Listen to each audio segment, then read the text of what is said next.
Hello guys, आज के इस वीडियो में आपके लिए टॉप 60 जीके/जीएस के क्वेश्चन लाया हूं। सबसे ज़्यादा महत्वपूर्ण क्वेश्चन इस वीडियो में आपको मिलेंगे। वीडियो को आप लोग ध्यान से देखिएगा। आज के इस वीडियो में आपका पहला सवाल है, वन अनुसंधान संस्थान कहां पर स्थित है। दोस्तों, वन अनुसंधान संस्थान जो है वह देहरादून में है। ऑप्शन नंबर सी आपका बिल्कुल सही जवाब हो जाएगा। चलिए, आपका अगला सवाल है, अरावली पर्वतमाला की सबसे ऊंची चोटी कौन सी है। देखिए, अरावली पर्वतमाला की सबसे ऊंची चोटी यह आपका है Guru Shikhar. Option number C जो है आपका बिल्कुल सही जवाब हो जाएगा, गुरु शिखर। चलिए, क्वेश्चन नंबर 3 है, गांधी इरविन समझौता किस वर्ष हुआ था। गांधी इरविन समझौता जो हुआ था यह हुआ था 1931 में। ऑप्शन नंबर सी जो है बिल्कुल सही जवाब हो जाएगा। चलिए, आपका अगला सवाल है, कुचिपुड़ी नृत्य का संबंध किस राज्य से है। देखिए, कुचिपुड़ी नृत्य का संबंध जो है वह है आंध्र प्रदेश राज्य से। ऑप्शन नंबर सी जो है आपका बिल्कुल सही जवाब हो जाएगा। अगला सवाल है, क्वेश्चन नंबर 5, दूध की शुद्धता किस यंत्र से मापी जाती है। दूध की शुद्धता को मापते हैं लैक्टोमीटर से। ऑप्शन नंबर सी जो है बिल्कुल सही जवाब हो जाएगा, लैक्टोमीटर। तो आपका अगला सवाल है, भारत छोड़ो आंदोलन की शुरुआत कब हुआ था। देखिए, भारत छोड़ो आंदोलन की शुरुआत जो हुआ था यह 1942 में हुआ था। ऑप्शन नंबर ए आपका बिल्कुल सही जवाब हो जाएगा। चलिए, आपका अगला सवाल है, आधुनिक ओलंपिक खेल कब आरंभ हुए थे। देखिए, आधुनिक ओलंपिक खेल यह आरंभ हुआ था 1896 में। ऑप्शन नंबर ए जो है आपका बिल्कुल सही जवाब हो जाएगा। चलिए, आपका अगला सवाल है, नासिक शहर किस नदी के तट पर है। देखिए, नासिक शहर जो है वह नदी गोदावरी के तट पर है। ऑप्शन नंबर सी जो है आपका बिल्कुल सही जवाब हो जाएगा। चलिए, आपका अगला सवाल है, विश्व पृथ्वी दिवस कब मनाई जाती है। विश्व पृथ्वी दिवस यह मनाई जाती है 22 अप्रैल के दिन। ऑप्शन नंबर बी जो है आपका बिल्कुल सही जवाब होगा। तो अगला सवाल है, क्वेश्चन नंबर 10, बर्फ पर दाग बढ़ाने से उसका गलनांक क्या होता है। देखिए, बर्फ पर दाग बढ़ाने से उसका गलनांक जो है वह घट जाएगा। तो ऑप्शन नंबर ए जो है आपका बिल्कुल सही जवाब हो जाएगा। चलिए, आपका अगला सवाल है, म्यांमार की मुद्रा क्या कहलाती है। म्यांमार की जो मुद्रा है यह आपका क्यात कहलाएगा। ऑप्शन नंबर ए जो है आपका बिल्कुल सही जवाब हो जाएगा। चलिए, आपका अगला सवाल है, क्वेश्चन नंबर 12, भारत की कौन सी नदी ज्वारन नदमुख बनाती है। देखिए, ज्वारन नदमुख बनाने वाली नदी यह भारतीय नदी ताप्ती नदी हो जाएगा। ऑप्शन नंबर सी आपका बिल्कुल सही जवाब है। तो चलिए, आपका अगला सवाल है, क्वेश्चन नंबर 13, हॉकी खेल में प्रत्येक टीम में कितने खिलाड़ी होते हैं। हॉकी के खेल में प्रत्येक टीम में खिलाड़ियों की संख्या होती है 11। ऑप्शन नंबर बी जो है 11 बिल्कुल सही जवाब हो जाएगा। चलिए, नेक्स्ट क्वेश्चन है, क्वेश्चन नंबर 14, निम्नलिखित में से कौन सी गैस वायुमंडल में नहीं होती है। देखिए, वायुमंडल में जो गैस नहीं है यह गैस आपका हो जाएगा ऑप्शन नंबर डी, क्लोरीन। यानी जो आपका सही जवाब है ऑप्शन नंबर डी रहेगा, क्लोरीन। चलिए, आपका अगला सवाल है, क्वेश्चन नंबर 15, महात्मा गांधी ने असहयोग आंदोलन को कब वापस लिया था। महात्मा गांधी जी ने असहयोग आंदोलन को वापस लिया था फरवरी के महीने में 1922 में। तो ऑप्शन नंबर सी आपका सही जवाब हो जाएगा, फरवरी 1922। चलिए, सी नंबर आपका बिल्कुल सही जवाब रहेगा।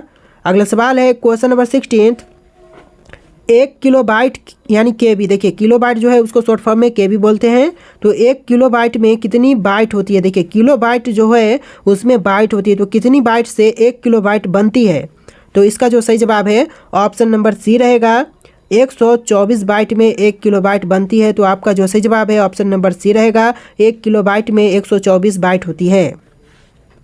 तो देखिए, आपका अगला सवाल है, क्वेश्चन नंबर 17, प्रसिद्ध मीनाक्षी अम्मन मंदिर कहाँ स्थित है। देखिए, प्रसिद्ध मीनाक्षी अम्मन मंदिर जो है वह मदुरै में है। ऑप्शन नंबर ए बिल्कुल सही जवाब हो जाएगा, मदुरै। चलिए, आपका अगला सवाल है, भाखड़ा नांगल बांध किस नदी पर बना है। देखिए, भाखड़ा नांगल बांध जो है वह बना हुआ है सतलज नदी पर। ऑप्शन नंबर डी आपका बिल्कुल सही जवाब हो जाएगा, सतलज नदी। तो चलिए, आपका अगला सवाल है, क्वेश्चन नंबर 19, हिंदी दिवस प्रतिवर्ष कब मनाया जाता है। देखिए, हिंदी दिवस प्रतिवर्ष मनाई जाती है 14 सितंबर के दिन। ऑप्शन नंबर सी जो है आपका बिल्कुल सही जवाब हो जाएगा। तो चलिए, आपका अगला सवाल है, सुरक्षा परिषद में स्थायी सदस्यों की संख्या कितनी है। देखिए, सुरक्षा परिषद में स्थायी सदस्यों की संख्या जो है वह 5 है। ऑप्शन नंबर ए आपका बिल्कुल सही जवाब हो जाएगा, 5 ही है सुरक्षा परिषद में स्थायी सदस्यों की संख्या। तो चलिए, नेक्स्ट क्वेश्चन नंबर 21, संतरे में कौन सा विटामिन अधिक होता है। देखिए, संतरे में जो सबसे अधिक विटामिन पाई जाती है यह विटामिन होता है vitamin C. Option number D जो है विटामिन सी बिल्कुल सही जवाब हो जाएगा। तो चलिए, आपका अगला सवाल है, क्वेश्चन नंबर 22, विटामिन बी की कमी से कौन सा रोग होता है? देखिए विटामिन बी की कमी से रोग होते हैं बेरी। ऑप्शन नंबर सी आपका सही जवाब हो जाएगा। तो चलिए आपका अगला सवाल है क्वेश्चन नंबर 23। सूर्य उदय होते समय व सूर्य डूबते समय लाल क्यों दिखाई देते हैं? देखिए सूर्य उदय होते समय या फिर सूर्य डूबते समय जो लाल रंग का सूर्य दिखाई देते हैं, इसका मुख्य कारण होता है प्रकीर्णन। ऑप्शन नंबर बी आपका सही जवाब हो जाएगा। प्रकीर्णन के कारण सूर्य डूबते समय या फिर उगते समय लाल दिखाई देते हैं। तो चलिए आपका अगला सवाल है क्वेश्चन नंबर 24। बैटरी बनाने में किस अम्ल का उपयोग होता है? देखिए बैटरी बनाने के लिए अम्ल सल्फ्यूरिक अम्ल का उपयोग करते हैं। तो ऑप्शन नंबर ए जो है आपका बिल्कुल सही जवाब हो जाएगा, सल्फ्यूरिक अम्ल। तो चलिए आपका अगला सवाल है क्वेश्चन नंबर 25। देखिए क्वेश्चन है आपका यहाँ पर, कांडला बंदरगाह निम्न में से किस राज्य में स्थित है? देखिए कांडला बंदरगाह जो है यह गुजरात राज्य में है। तो इसका जो सही जवाब क्या होगा? ऑप्शन नंबर ए हो जाएगा, गुजरात राज्य। चलिए आपका अगला सवाल देखते हैं क्वेश्चन नंबर 26। भारत में मीठे पानी की सबसे बड़ी झील कौन सी है? तो देखिए मीठे पानी की सबसे बड़ी झील जो है भारत में यह वुल्लर झील है। ऑप्शन नंबर बी जो है आपका बिल्कुल सही जवाब हो जाएगा, वुल्लर झील, जो कि भारत में सबसे बड़े मीठे पानी की झील है। तो चलिए अगला सवाल है क्वेश्चन नंबर 27। आंसुओं में कौन सा पदार्थ घुला रहता है? देखिए आंसुओं में जो पदार्थ घुला रहता है यह पदार्थ है सामान्य नमक, यानी जो आपका सही जवाब है ऑप्शन नंबर ए हो जाएगा, सामान्य नमक। देखिए आपका अगला सवाल है क्वेश्चन नंबर 28। हमारे जीवन का मूल आधार क्या है? दोस्तों हमारे जीवन का मूल आधार यह हो जाएगा पर्यावरण। ऑप्शन नंबर डी जो है आपका बिल्कुल सही जवाब हो जाएगा, पर्यावरण, जो कि हमारे जीवन का मूल आधार है। चलिए आपका अगला सवाल है क्वेश्चन नंबर 29। सिंधु सभ्यता का प्राचीनतम बंदरगाह कौन सा है? देखिए सिंधु सभ्यता का प्राचीनतम बंदरगाह यह बंदरगाह है लोथल। ऑप्शन नंबर ए जो है आपका बिल्कुल सही जवाब हो जाएगा। देखिए आपका अगला सवाल क्वेश्चन नंबर 30। संगमरमर, मार्बल जिसे इंग्लिश में बोलते हैं, किसका रूप है? देखिए संगमरमर जो है एक चूना पत्थर का रूप है। तो ऑप्शन नंबर सी आपका बिल्कुल सही जवाब हो जाएगा। चलिए नेक्स्ट क्वेश्चन है क्वेश्चन नंबर 31। अकबर का जन्म कहाँ हुआ था? देखिए अकबर का जन्म जो हुआ था अमरकोट में। ऑप्शन नंबर सी आपका बिल्कुल सही जवाब हो जाएगा। चलिए नेक्स्ट क्वेश्चन है क्वेश्चन नंबर 32। चीन ने भारत पर आक्रमण कब किया था? देखिए चीन ने भारत पर आक्रमण किया था 1962 में। ऑप्शन नंबर बी जो है आपका बिल्कुल सही जवाब हो जाएगा, 1962। तो चलिए अगला सवाल क्वेश्चन नंबर 33। कोरबा कोयला खदान भारत के किस राज्य में है? देखिए कोरबा कोयला खदान जो है वह भारत के राज्य छत्तीसगढ़ में है। ऑप्शन नंबर बी जो है आपका बिल्कुल सही जवाब हो जाएगा। चलिए आपका अगला सवाल है, तालाब का पानी शुद्ध करने के लिए कौन सी गैस प्रयोग किए जाते हैं? देखिए तालाब के पानी को शुद्ध करने के लिए प्रयोग करते हैं क्लोरीन का। ऑप्शन नंबर बी जो है आपका बिल्कुल सही जवाब हो जाएगा, क्लोरीन। तो चलिए आपका अगला सवाल है क्वेश्चन नंबर 35। मैंटूर बांध किस नदी पर बना गया है? देखिए मैंटूर बांध जो है वह बनाई गई है कावेरी नदी पर। ऑप्शन नंबर सी जो है आपका बिल्कुल सही जवाब है। तो देखिए आपका अगला सवाल है क्वेश्चन नंबर 36। सबसे हल्की धातु कौन सी होती है? देखिए सबसे हल्की धातु जो होती है यह आपका हो जाएगा लिथियम। ऑप्शन नंबर ए बिल्कुल करेक्ट आंसर हो जाएगा, लिथियम, जो कि सबसे हल्की धातु है। चलिए आपका अगला सवाल है क्वेश्चन नंबर 37। पोंग बांध भारत के किस राज्य में है? देखिए पोंग बांध जो है वह भारतीय राज्य हिमाचल प्रदेश में है। ऑप्शन नंबर बी आपका बिल्कुल सही जवाब हो जाएगा। चलिए आपका अगला सवाल है क्वेश्चन नंबर 38। भारत का राष्ट्रीय गीत किस उपन्यास से लिया गया है? देखिए भारत का राष्ट्रीय गीत जो है वह लिया गया है आनंद मठ से। ऑप्शन नंबर ए बिल्कुल सही जवाब हो जाएगा। देखिए आपका अगला सवाल है क्वेश्चन नंबर 39। विश्व मौसम विज्ञान दिवस कब मनाई जाती है? विश्व मौसम विज्ञान दिवस जो है वह 23 मार्च को मनाई जाती है। ऑप्शन नंबर बी आपका बिल्कुल सही जवाब हो जाएगा। देखिए आपका अगला सवाल है क्वेश्चन नंबर 40। हिंद स्वराज पुस्तक किसके द्वारा लिखा गया था? देखिए हिंद स्वराज पुस्तक के लेखक यह हो जाएंगे option number D, Mahatma Gandhi, यानी जो हिंद स्वराज पुस्तक है उसके लेखक महात्मा गांधी हैं।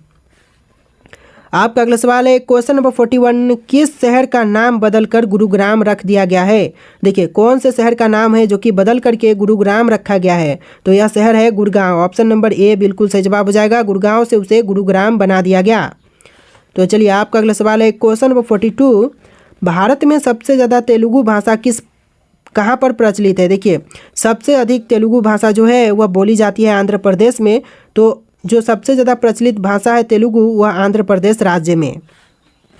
तो देखिए आपका अगला सवाल है क्वेश्चन नंबर 43, भारत के किस राज्य में कन्नड़ भाषा बोली जाती है? तो कन्नड़ भाषा जो है वह भारतीय राज्य कर्नाटक में बोली जाती है। तो ऑप्शन नंबर डी आपका बिल्कुल सही जवाब हो जाएगा। देखिए आपका अगला सवाल है क्वेश्चन नंबर 44, विश्व में कितनी भाषाएं बोली जाती है? देखिए लगभग जो है विश्व में 5000 भाषाएं बोली जाती है। तो ऑप्शन नंबर ए आपका बिल्कुल करेक्ट आंसर हो जाएगा। देखिए आपका अगला सवाल है क्वेश्चन नंबर 45, किस देश में 5 सूर्य निकलते हैं जो आंखों से देखे जा सकते हैं? देखिए 5 सूर्य जो निकलते हैं लेकिन उसे आंखों से देख भी सकते हैं। तो यह हो जाएगा आपका ऑप्शन नंबर ए चीन देश, यानी जो आपका सही जवाब है ऑप्शन नंबर ए रहेगा चीन। चलिए अगला सवाल है क्वेश्चन नंबर 46, पटना में किस सिख गुरु का जन्म हुआ था? देखिए पटना शहर में सिख गुरु गुरु गोविंद सिंह का जन्म हुआ था। ऑप्शन नंबर बी आपका बिल्कुल सही जवाब है। चलिए आपका अगला सवाल है क्वेश्चन नंबर 47, सर्वप्रथम आधुनिक कंप्यूटर की खोज कब हुई थी? देखिए आधुनिक कंप्यूटर की खोज यह हुआ था 1946 में। ऑप्शन नंबर बी आपका बिल्कुल सही जवाब हो जाएगा।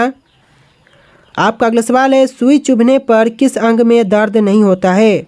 तो आपका आंसर ऑप्शन नंबर बी रहेगा मस्तिष्क में। ऑप्शन का बी आपका बिल्कुल सही जवाब हो जाएगा। चलिए आपका अगला सवाल है भारत की सबसे बड़ी मछली कौन सी है? देखिए भारत देश की सबसे बड़ी मछली, यह मछली है व्हेल। ऑप्शन नंबर बी आपका बिल्कुल सही जवाब हो जाएगा। तो आपका अगला सवाल है क्वेश्चन नंबर 50, भारत का शोक किस नदी को कहा जाता है? दोस्तों भारत का शोक यह कहते हैं कर्मनाशा नदी को। ऑप्शन नंबर सी जो है आपका बिल्कुल सही जवाब होगा। तो आपका अगला सवाल है क्वेश्चन नंबर 51, शांत घाटी किस राज्य में है? दोस्तों शांत घाटी जो है वह राज्य केरल में है। ऑप्शन नंबर बी जो है आपका बिल्कुल सही जवाब हो जाएगा।